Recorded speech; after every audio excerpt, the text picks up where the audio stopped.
2006 Nissan Titan, heating problem. Thermostat works well. I assume you checked that.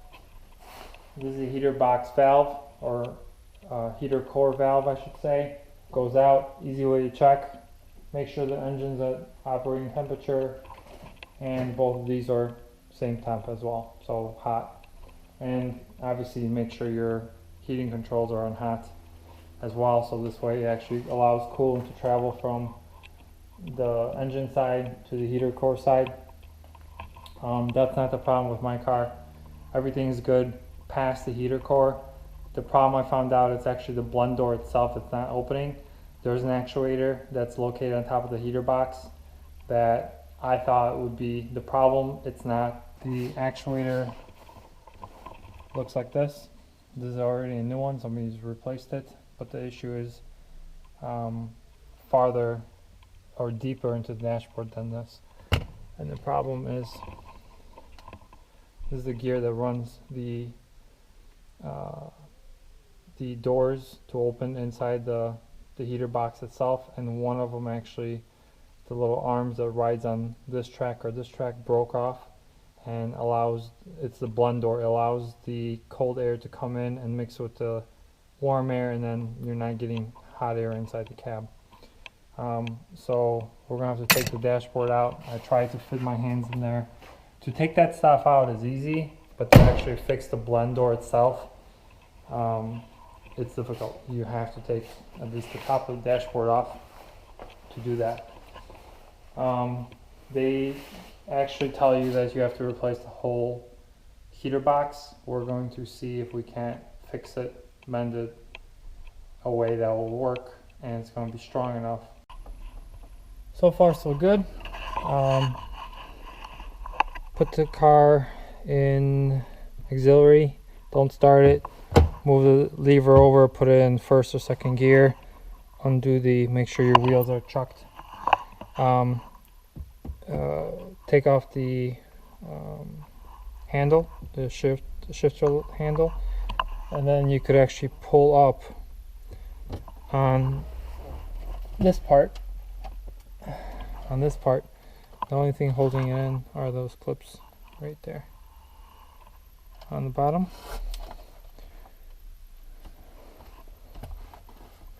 Right there. So when you pull up on this, those will release, and then when you keep pulling out the other ones will release.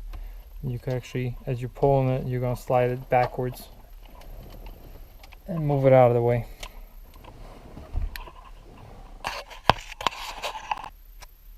There's only one plug. It's located right here. Press on the little tab, pull it out, and put it in the back seat. And we may or may not have to remove the whole center console. If we will, there are 2 screws located here, and there's 3 more in there, Phillips, and then the other 2 are Torx. Torx, maybe at 20 or so. So 3 and then 2 here.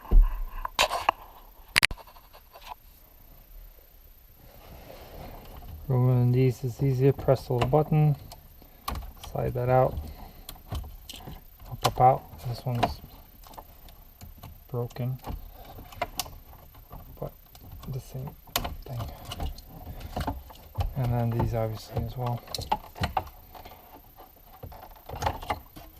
That's the rest of them.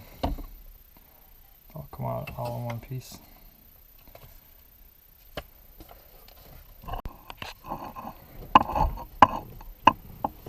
This thing here, I caught it in a corner, pry it up just enough so I could get my fingers in there, and then pulled it up. And from what I see, it's just clips along the whole thing, holding it in.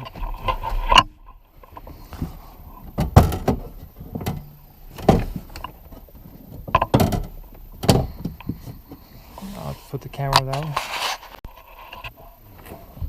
Got that out.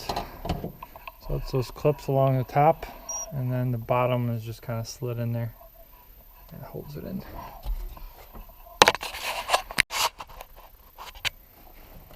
this part, also very simple. There's 2 screws on the bottom, one here, one here, and then when you take those out, the rest is held in by clips. Generally pry it away, then you're going to have to disconnect the wires, and then we'll see what else we got to take out. So it does look like the cluster itself will need to be taken out. It's only clips, there's nothing, no screws that I see anywhere. Around the ignition itself there's a ring like this. They'll pop out and you can actually get your fingers under it by prying on this little. As soon as that pops out, put it in a safe spot and then continue on.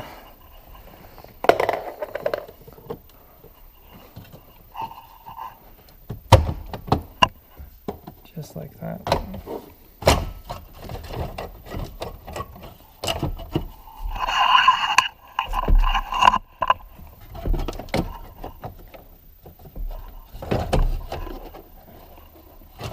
Get this out of here. This piece is a pain in the ass. Not a lot of screws. There's just one screw here on the bottom, one screw on the other side. It's those little clips on the bottom that really hold it in place. And then there's clips on top as well, as you see. And you're afraid that you're going to break it. So you're just being careful. But those clips right here, they slide in here, here, there, and there, and there. Basically you got to pull it straight back on top and a little up and back on this part right here. So I actually got pliers in here and squeezed it, and as soon as I squeezed it I was pulling on it and this side popped out, and then I grabbed it and just yanked the whole thing out. So yeah, on to the next thing. So we're getting there. Putting these wires through the dashboard, mark them so you know which ones go through what hole. Push those through. There's a clip right here holding it on to this piece of plastic. Push that through as well. There's 2 Phillips screws right here, one here, one here. We have to undo those. As well as there's a screw here hidden behind this little plastic or rubber piece. There's a second one here, and that will loosen that up. Speaker, you have to gently lift up on the cover, and then once you lift up on the cover looks like this, right? Remove it. There's 4 clips holding the speaker on. Lift it up and then disconnect the little wire. So another thing we took out is the cover that goes kind of like the sun shield for the odometer. There's a plug right here for the chime. You got to disconnect this, because if you don't, the dashboard's going to come forward and it's actually going to rip it out. So make sure you take that out too.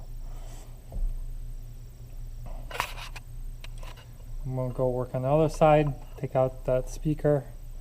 Same thing as here. And maybe even that vent.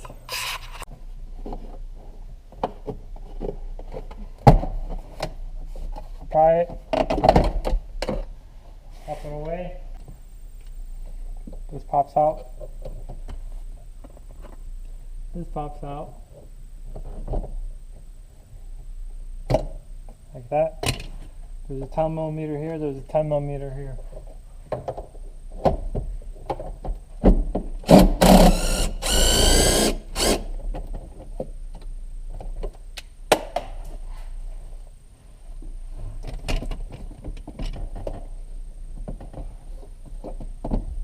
That comes out.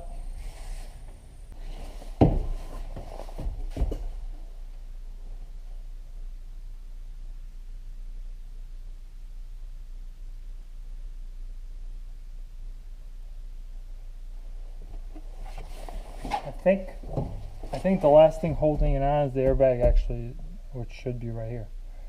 So everything else is loose. is all loose. This will slide out. That's all good too. Okay, so I didn't record this part, but there are 2 screws like these holding in the airbag right here, and you go in through the bottom right here to pull them out. They're 10mm. Before you even attempt that, disconnect the battery, let it sit for 20 minutes, half an hour. Obviously I'm not responsible if you blow your shit up, but then you gotta disable the 2 airbag wires and then push the airbag up, clear this right here, because the way the dashboard is, it's actually sitting on those things right there. I'll show you.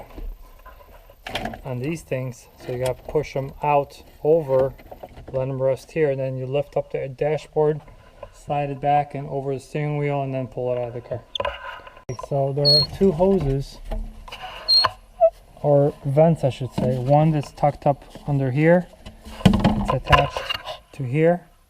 There's a screw here, there's a screw here. You pull out those screws and then it slides out like this.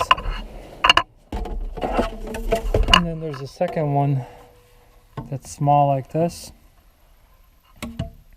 and that's actually right in there, and there's a screw holding it right here, and then there's one more right there. So pull that out, so this way you can get to the actual box and the actual controller, which is, as you see, right there. And here's a little nub that's broken off, and that's the problem I'm having, is that every time the heater kicks on, the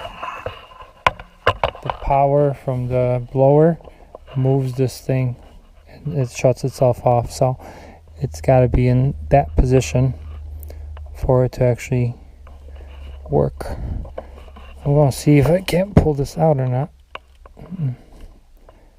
No, that's definitely in there. So I need to figure out a way of mending this with the broken piece that I found earlier and going from there.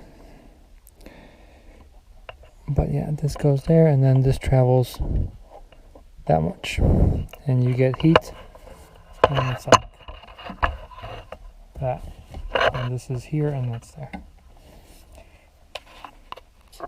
When the fan is on high, it's supposed to be like this for hot air, and when the fan's on high, since the end of it is missing, it pushes it this way, which opens up the blend door and allows cold air. So we need to fix this right here, because I'm not really planning on replacing the whole box, the whole air box, for that reason, the whole heater box I should say, for that reason. And hopefully I'm going to test the repair, make sure it's solid. I have a couple ideas of how to do it, and we'll go from there. But yeah, the broken piece was actually laying right next to it. So the broken piece was actually laying right here, and then so I picked it up and took it out, obviously. So yeah, fun times. So the reason why a lot of the people out there want to change out the airbox, or Nissan tells you to change out the airbox, is because of this piece not being broken off basically, and there's no replacement on it. If you look at this and you look at that there, you see exactly where it's supposed to go. So I glued the blend door lever thing that broke off basically onto a piece of wood, and then I'm going to attach a piece of wood to the other, the rest of it that's on there, the arm, the end of the arm. As you see, it's right there. I scuffed it up from both sides because I'm actually going to put this piece underneath and then a second reinforcement on top and encase it in plastic. I'll show you the things you'll need to do that.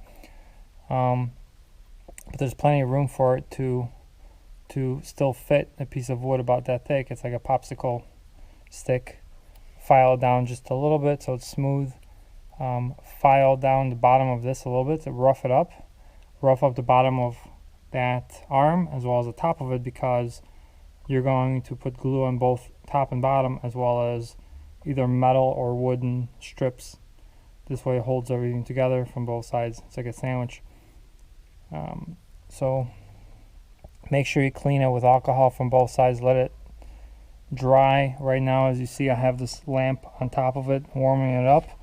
The reason is because glues don't set too well in cold weather, and it's kind of cold in the garage. Heater's going, but still it's not working as well as I would hope it would be. But this lamp gives it enough heat there, so it warms up to about 75 degrees. When I actually use the thermometer, it heats up, I think, even to 80 in the area, so it's perfect. So I'm going to use both hands to glue this in place, and then I'll show you how to set the rest of it up. I left that other piece in there because actually it will push on the bottom of this, and this way I don't have to put a lot of pressure on it. It will just kind of support it, and then I'll slide that stick out once it's in place and once I secure the top. So the gun tells me it's 70 degrees. Yeah, around 70 degrees right on that spot. 80, 76 if I go that way. It reads it where the laser's at, so if I point it there, it'll tell me 64.